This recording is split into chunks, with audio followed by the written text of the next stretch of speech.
Hello and welcome to the Myschool channel. My name is Angela, and in this video we're going to continue tackling possible questions from Kabir Alabi Garba's The Lekki Headmaster. So in this video we're going to be focusing on a lot of implicit meaning and figurative language questions. We noticed that a lot of the questions that came out in the recent mock has a lot of implicit meaning questions, inference questions, and figurative language questions. So in this video we're going to be focusing on a lot of that. So please stay with us, don't go anywhere. We'll be right back.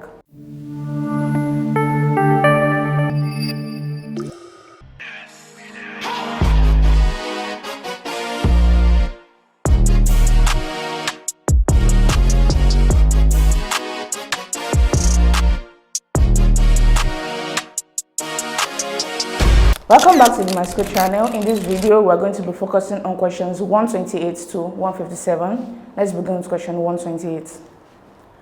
What literary device is used in the expression under the world of tears? Option A, euphemism, B, personification, C, metaphor, and D, simile. So the answer to this question is option C, metaphor. So this expression can be found on page 8 of the novel, where Mr. Gbekpo was taken to the VP's office so that they could console him after the dramatic emotional display at the assembly. So while he was sitting there, he was looking at the ceiling, and they described him as being under the world of tears. So this expression is a metaphor. A metaphor is the comparison of two different things with characteristics that are alike to both of them. So in this case, they are comparing Mr. Gbekpo to being under the world of tears. So it appears that they are comparing his physical state to the physical state of being buried underneath tears. You would notice that normally for metaphoric expression, there is the use of is. You are saying one thing is another. But in this case, you don't see the use of is. But this is still a metaphor. Some metaphoric expressions make use of the word of in the comparison. So whenever you see of in such expressions, sometimes they are making use of metaphor to compare one thing to another. So of can be another thing that can help you to determine whether an expression is metaphoric or it's something else. So option C, metaphor, is the answer to this question. Question 129. What was the mood at the beginning of the story when the principal walks to the podium? Option A, joyful and uplifting, B, calm and indifferent, C, hopeful and eager, and D, tense and uncertain.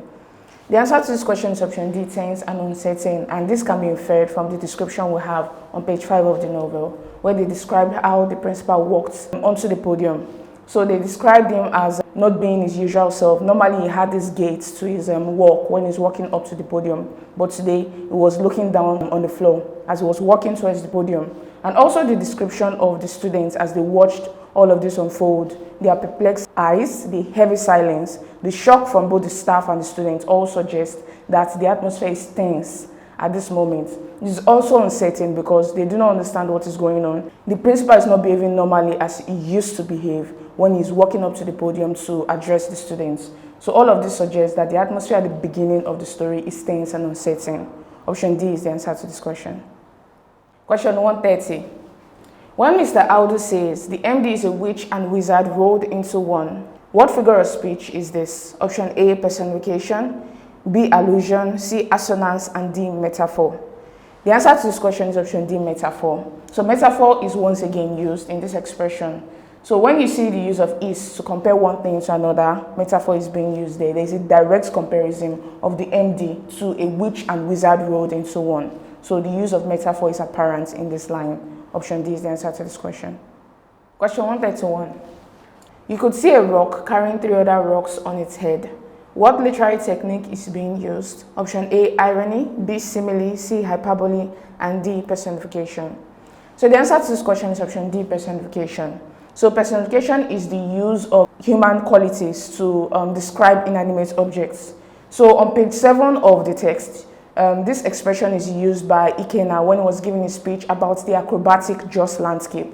So he was describing how the rocks are placed upon one another. So he says, you could see a rock carrying 3 other rocks on its head. So personification is used here because the human quality of carrying something is being assigned to an inanimate object, which is a rock. So option D, personification, is the answer to this question.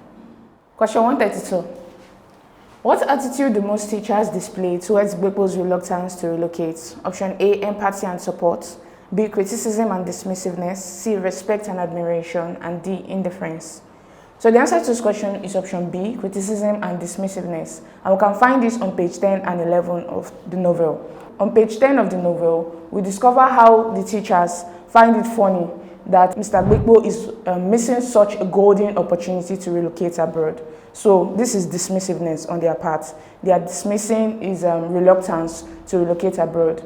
Then on page 11, we begin to see how the teachers begin to criticize this decision.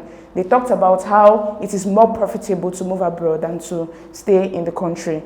They compared his salary within the country to the salary he could be earning abroad. And we're trying to discover which is more profitable. Eventually, they decided on the fact that it is more profitable to relocate abroad. All of this suggests criticism of his reluctance to relocate abroad. So this makes option B, criticism and dismissiveness, the answer to this question. Question 133.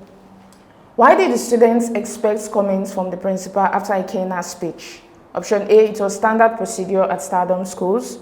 B, Ikenna made a factual error. C, the principal always appreciated students after such good speeches. And D, the speech was too long.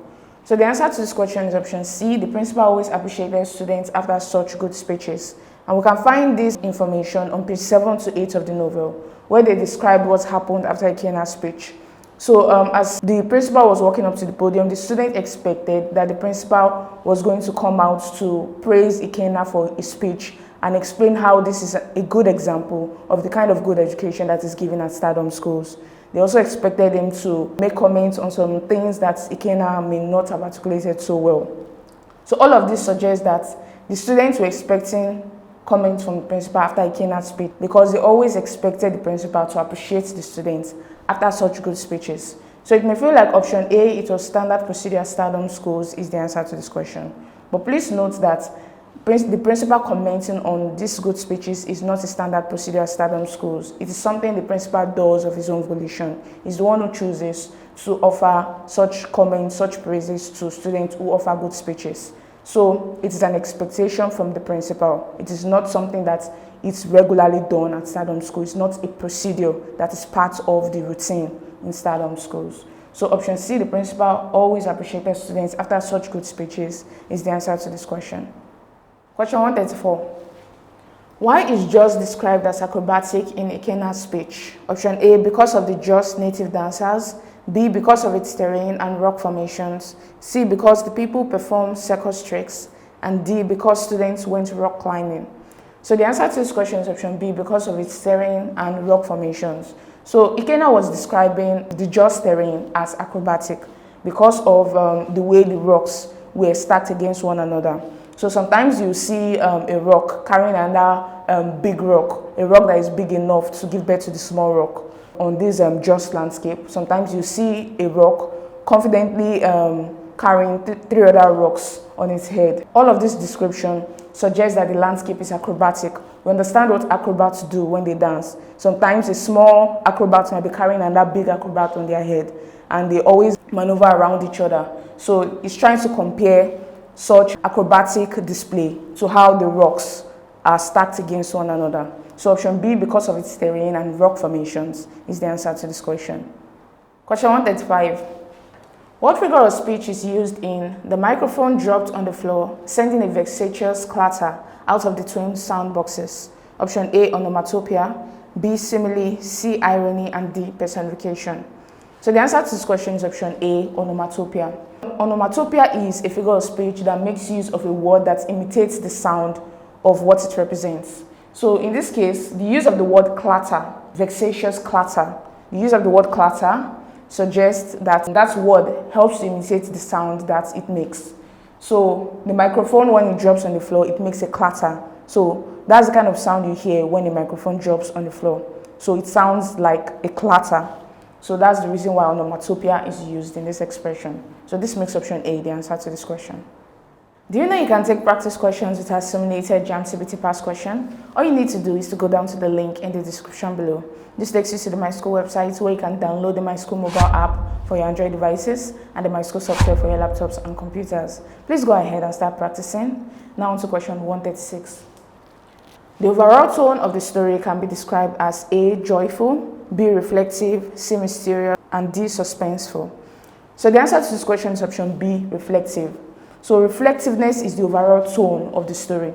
So we can see that in Gbekpo's emotional turmoil throughout the story. So the turmoil is about deciding whether or not to relocate to the United Kingdom. So he loves the students and he wants to see students grow. But on the other hand, if he doesn't move to the United Kingdom, it might lead to tension between himself and his family. It can lead to a conflict between himself and his family. And as a result of that, he's filled with a lot of emotional turmoil. At the beginning of the story, we discover that he has no other option than to relocate, and then he begins plans on relocating to the UK. While he was moving, he hears stories from different people who have gone to the United Kingdom and to other countries of the world who have relocated outside of Nigeria.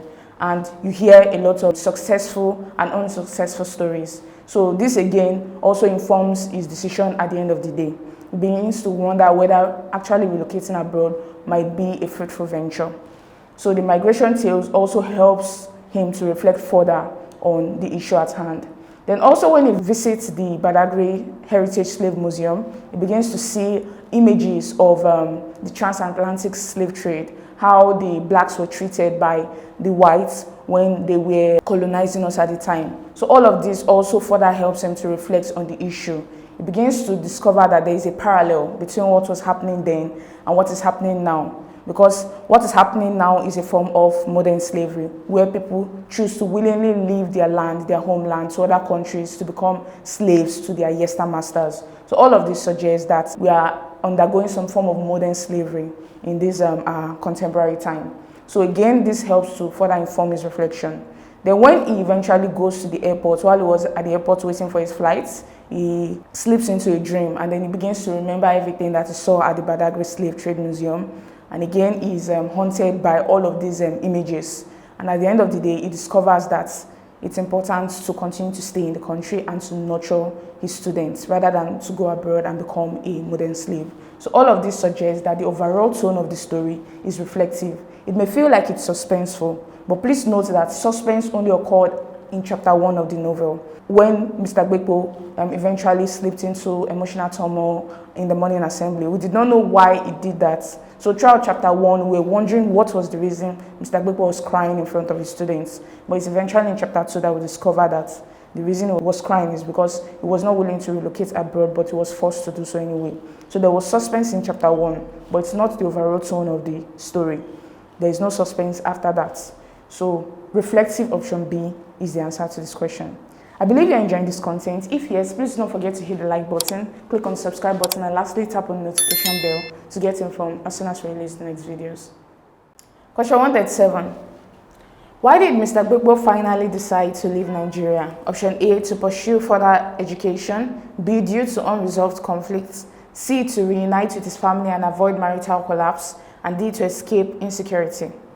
So the answer to this question is option C, to reunite with his family and avoid marital collapse. And we can see this on page 10 of the novel, when they eventually revealed to us that Mr. Gbekpo was crying as a result of the fact that he had no other option than to relocate abroad. We begin to discover that the reason for this is because his wife and daughters have already moved abroad, and his family was pressuring him to come and join them in the United Kingdom, and he has no other option than to do so.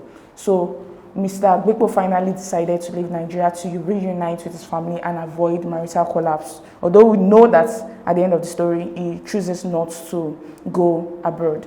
But on page 10 of the novel, he decided to leave in order to reunite with his family and avoid marital collapse. Option C is the answer to this question.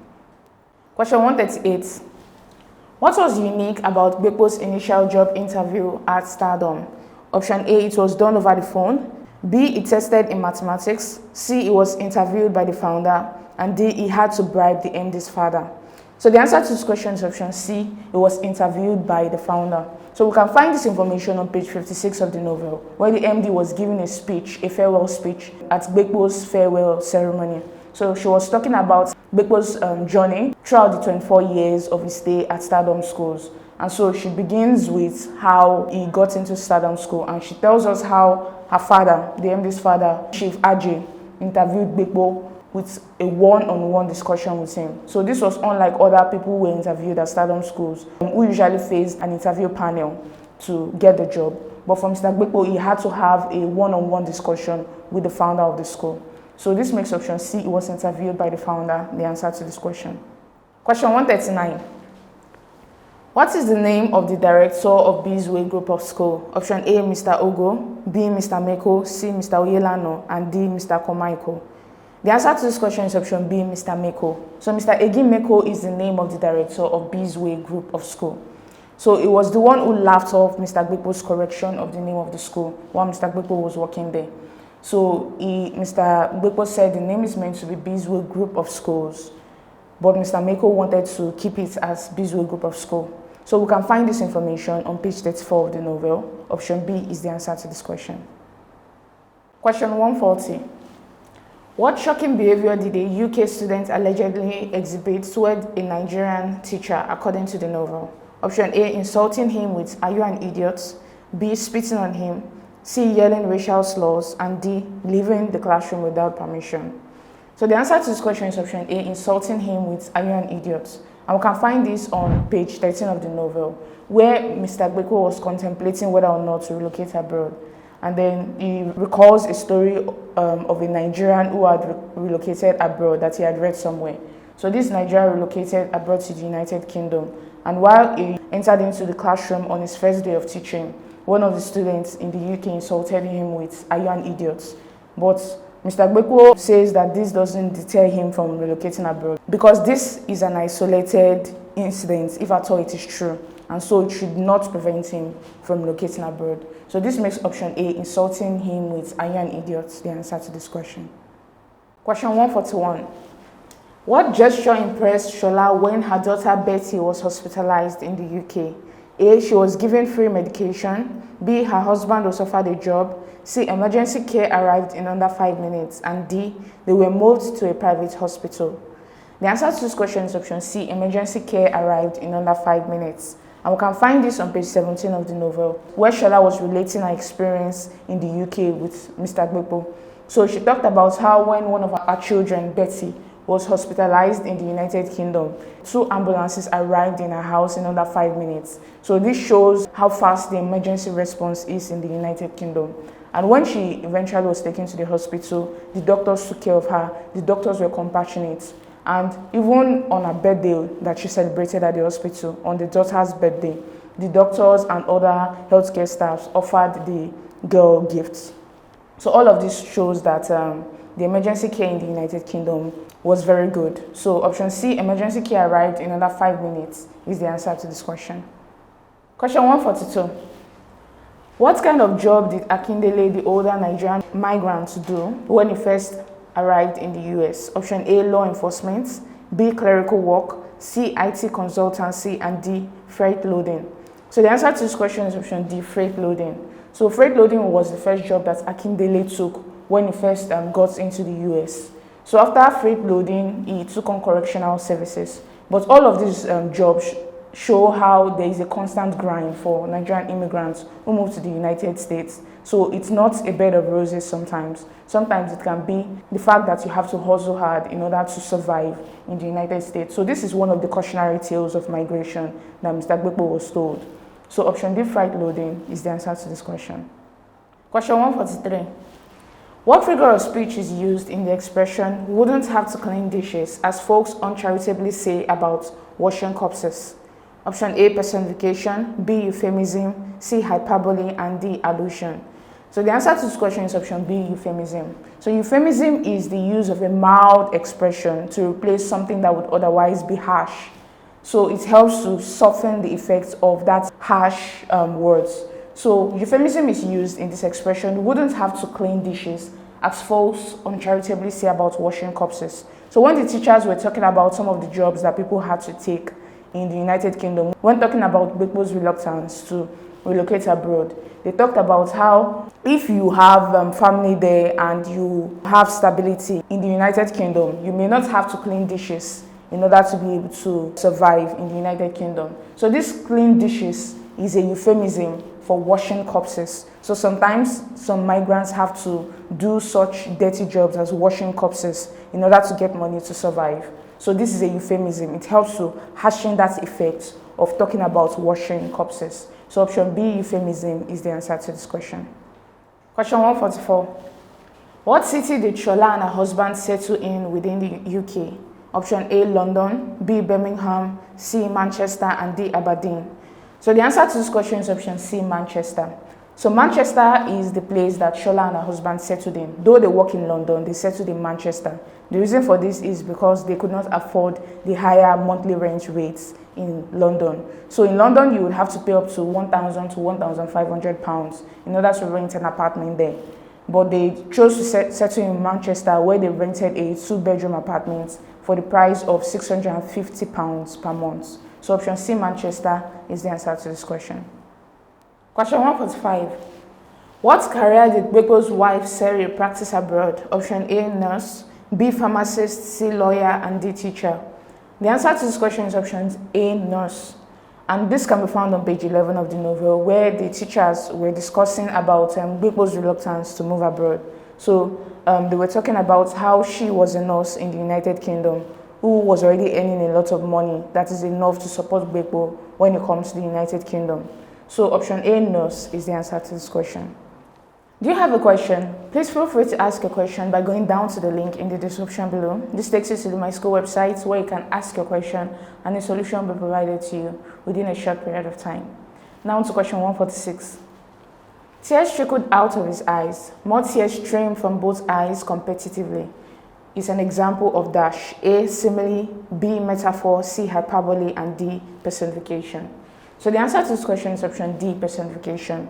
So again, personification is the use of human qualities to describe inanimate objects. So the word competitively is used to describe how the tears are trickling down from Mr. Gbekpo's eyes. You can find this expression on page 5 of the novel, where they talked about Gbekpo's emotional state at the morning assembly. So the tears are trickling out of his eyes. More tears stream from both eyes competitively. So it is human beings who compete. That is a human quality, but it is being assigned to an inanimate object, which is tears. So this makes option D, personification, the answer to this question.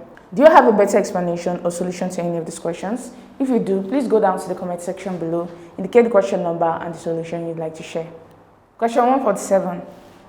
He brought his palms together like a supplicant is an example of dash. A, hyperbole, B, simile, C, irony, and D, euphemism. So the answer to this question is simile. So simile is the indirect comparison of one thing with another, the use of words like as or like. So in this case, like is used to indirectly compare his bringing his palms together to a supplicant. So this expression was used on page 5 of the novel, where they described how Mr. Gbekpo was trying to shield his face, the tears on his face, from the students and staff. So he brought his palms together like a supplicant. So you are comparing how he brought his arms together to how a beggar begs for alms, like a supplicant. So this makes option B, simile, the answer to this question. Question 148. The Yoruba proverb, the Oyinbo market never finds out a certain person did not even turn up, means A, traders are greedy, B, the market is disorganized, C, the market is always busy, and D, prices are fixed. The answer to this question is option C, the market is always busy. This proverb, the Oyinbo market never finds out a certain person did not even turn up, is a Yoruba proverb. It's actually said in Yoruba. It has the Yoruba words that are used to convey this proverb. So it actually means that the market is always busy. So you won't know if one person doesn't turn up, because it's always, there is an ebb and flow in the market. People are always coming in and coming out of the market. So this can be found on page 60 of the novel, where Mr. Gbekpo had to go to the Oyinbo market to buy some food items that his wife had instructed him to bring along with him when he was coming to the UK. So option C, the market is always busy, is the answer to this question. Question 149. If you beat my height, you can't beat my eyes. What was Gbekpo trying to communicate here? A, physical strength surpasses all other traits. B, no act of cheating will go uncaught. C, height is the least important quality of a person. And D, a competitive spirit always guarantees victory. So the answer to this question is option B, no act of cheating will go uncaught. And we can find this on page 19 of the novel. So this is an expression that Gbekpo always says when he's invigilating an exam. So he uses this to warn or deter the students from cheating. He's telling them that if you cheat, he's definitely going to find out, because you can't beat his eyes. He's always very attentive whenever the students are writing an examination. So option B, no act of cheating will go uncaught, is the answer to this question. Question 150. Why does the narrator employ a conversational tone in the narration of Gbekpo's story? Option A, to show multiple perspectives on the subject matter. B, to create tension and drama. C, to make the story imaginative. And D, to enhance relatability. So the answer to this question is option D, to enhance relatability. The use of a conversational tone, the use of everyday Nigerian speech to narrate the story of Gbekpo is done to enhance relatability. It makes the story relatable to us. When you see a story written in normal everyday Nigerian speech, the story begins to appeal to you because it's written in a way that you understand. So it becomes relatable to the Nigerian people. It becomes accessible to everyone, regardless of their educational status, so that they can understand the story, the subject matter of the story, and see how it applies to them in their everyday life. So option D, to enhance relatability, is the answer to this question. Question 151. When the director of Bizwe references the Yoruba proverb about vegetables plucked from a dump site, what was he trying to communicate to Gbekpo? Option A, vegetables are expensive. B, people who feel guilty defend what wasn't questioned. C, people on the bottom can be destined to do greater things. And D, looks can be deceiving. So the answer to this question is option B, people who feel guilty defend what wasn't questioned. So we can find this on the chapter titled Ritualist, where Mr. Meko was trying to question Mr. Gbekpo on how the PTA members knew about the grammatical error in the name of the school. So Mr. Gbekpo was trying to defend himself that he has nothing to do with that. So he made use of this proverb to hint at the fact that Mr. Gbekpo is feeling guilty because he's defending something that he has actually done wrong, but he's beginning to defend it without being questioned. Mr. Meko did not ask him whether he was involved in this issue, but he was trying to defend himself in spite of that. So that's what he was trying to communicate to Mr. Gbekpo. So this proverb about vegetables refers to a story about how a vegetable hawker went to pluck vegetables from a dump site, and then as this hawker was hawking the product, somebody calls out to her, and then before the buyer begins to ask any question, she starts to defend herself, saying that these vegetables were not plucked from any dump sites. So this is a story that informs that Yoruba proverb that Mr. Meko uses. So he was trying to hint at how people sometimes feel guilty when they are trying to defend what wasn't questioned. So option B is the answer to this question. Question 152. What figure of speech is used in "He would look at the ceiling and at the faces before him, as though he had just returned from a dreamy wonderland"? Option A, personification. B, irony. C, simile. And D, metaphor. So the answer to this question is option C, simile. So remember that simile is the indirect comparison of one thing with another. So in this case, there is an indirect comparison. They are comparing how he would look at the ceiling and at the faces before him to how someone would look when that person had just returned from a dreamy wonderland. So there's the use of as here. You see as though was used in the indirect comparison.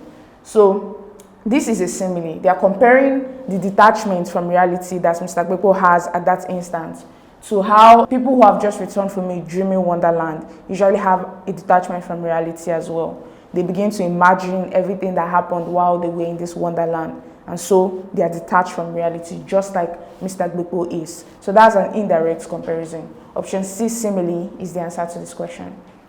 Question 153. Mr. Audu, the fine arts teacher, who was a bunch of biting humor. What does this description of Mr. Audu mean? A, he always made friendly remarks. B, he is sarcastic and has sharp critical wit. C, he is known for his apt innuendos. And D, he often made unintelligible remarks. So the answer to this question is option B, he is sarcastic and has sharp critical wit. So from the use of that expression, a bunch of biting humor, it means that somebody is funny. He makes a lot of humorous remarks, but these humorous remarks are usually biting. That means they are very critical. So that is what is used to describe Mr. Audu, the fine arts teacher. You can also see it in the use of some of his expression. The MD is a witch and wizard rolled and so on. That is sharp, critical wit, the use of humor, but biting humor. So this is how Mr. Audu often talks. He's usually very direct with what he says and tries to get at the crux of the matter. So he's sarcastic and has sharp, critical wit. It may feel like option C is known for his apt innuendos is the answer to this question because innuendos actually means when you use your words or expression to imply something else. But please note that Mr. Audu doesn't make use of innuendos. He's usually very direct in his expression. When he's trying to criticize somebody, he's direct in his criticism. He doesn't make use of innuendos at all. So this makes option B is sarcastic and has sharp critical weight. The answer to this question. Question 154. His foot dragging over the matter had pushed his marriage to the brink. What does foot dragging mean as used in the novel? Option A, quick decision making, B, unnecessary excitement, C, thoughtful consideration, and D, reluctance to act promptly. So the answer to this question is option D, reluctance to act promptly. So when you are foot dragging on a particular matter, that means you do not want to make a decision quickly. You are very reluctant to make a decision. So this particular expression was used on page 10 of the novel, where we finally discover the reason for Mr. Gbepo's emotional outburst at the beginning of the novel. We discover that he was being reluctant to relocate abroad, even though this matter was pushing his marriage to the brink. So eventually, his wife and children had to make a decision for him. They had to tell him that he had no other option than to relocate abroad. So that concept of foot dragging means reluctance to act promptly. Option D is the answer to this question. Question 155. Mrs. Ibidu-Gloss expressed deep appreciation to Gbepo for contributing what she called an unrivaled quota to the growth of stardom. What does unrivaled quota as used in the novel mean? A, Gbepo's incomparable and exceptional contribution to the growth of the school. B, his savings over the years, which is not comparable to the contributions of others. C, his impactful contribution to the development of the school's building. And D, his buying of a large chunk of the school shares. The answer to this question is option A, Gbepo's incomparable and exceptional contribution to the growth of the school. So that's what unrivaled quota means. So Mrs. Ibidu-Gloss makes use of this expression when she was trying to express how much appreciation she has for what Mr. Gbepo has done for the school. So she expresses that his contribution, that is his quota, is unrivaled. That means it is not comparable to anything that anybody else has ever done in the school. So this was the highest honor given to a person at Stardom schools. So this makes option A, Gbepo's incomparable and exceptional contribution to the growth of the school, the answer to this question. Question 156. Which of the following is not a figure of speech used in J.P. Clark's poem Ibadan as referenced in the novel? Option A, metaphor, B, simile, C, imagery, and D, onomatopoeia. The answer to this question is option D, onomatopoeia. So metaphor, simile, and imagery are figurative devices used in that poem. So this poem was referenced by Gbepo as he was journeying through the landscapes of Ibadan when he was trying to go and renew his passport. So he remembers this poem Ibadan as he was able to see all of these things that are pictured in the lines of this poem on the Ibadan landscape. So there's the use of metaphor in the sense that the rustiness of the roof is compared to a running splash. So there's the use of that direct comparison there. Then there is the use of the indirect comparison, that's simile, when the rusty roofs are compared to broken china in the sun. So they make use of like broken china in the sun. So that points to the use of simile in the poem. There's also the use of imagery because there's the use of a lot of visual mental pictures through the diction that was used in the poem. So the words used in the poem help to paint mental pictures in our mind as we are reading through the lines of the poem. We can actually picture the rusty roofs and how they are scattered around the Ibadan landscape like broken china in the sun. So imagery is one of the major figurative languages in the poem. But there is no use of onomatopoeia. Onomatopoeia is the use of words that imitate the sound that that particular thing makes. So there is no imitation of sounds with the use of words in the poem. So onomatopoeia is not a figure of speech used in the poem Ibadan. So this makes option D the answer to this question. Question 157. The following are current socio-economic realities depicted in the novel, except A, the declining condition of Nigerian universities, B, the JAPA trend, C, bureaucracy, and D, the struggles of middle-class professionals. The answer to this question is option A, the declining condition of Nigerian universities. So the socio-economic realities that are depicted in the novel include, first of all, the JAPA trend. It talks about how Nigerians are willingly migrate to other countries of the world in search for greener pastures. So the JAPA trend is extensively discussed in the story. The story of Gbogbo is essentially the story of deciding whether or not to migrate abroad for greener pastures. Then there's also the discussion of the subject matter of bureaucracy. There is a lot of red tapeism in our bureaucratic system here in Nigeria, especially when it comes to renewing our passports and other travel documents. So that red tapeism, the delay in that process is also discussed extensively in the novel. They also talked about the struggles of middle-class professionals, especially teachers and doctors and other healthcare workers. So teachers are usually undervalued and underpaid in our Nigerian society. This was extensively discussed. They used the story of Mr. Fafuri to extensively cover this subject matter. Also, the fact that doctors and other healthcare workers are constantly moving out of the country in search of greener pastures also suggests that the middle-class professionals here in the country are struggling.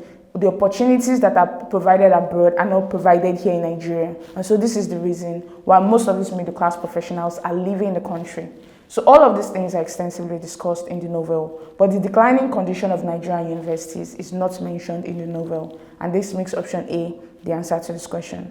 I believe you're enjoying this content. If yes, please do not forget to hit the like button, click on the subscribe button, and lastly, tap on the notification bell to get informed as soon as we release the next videos.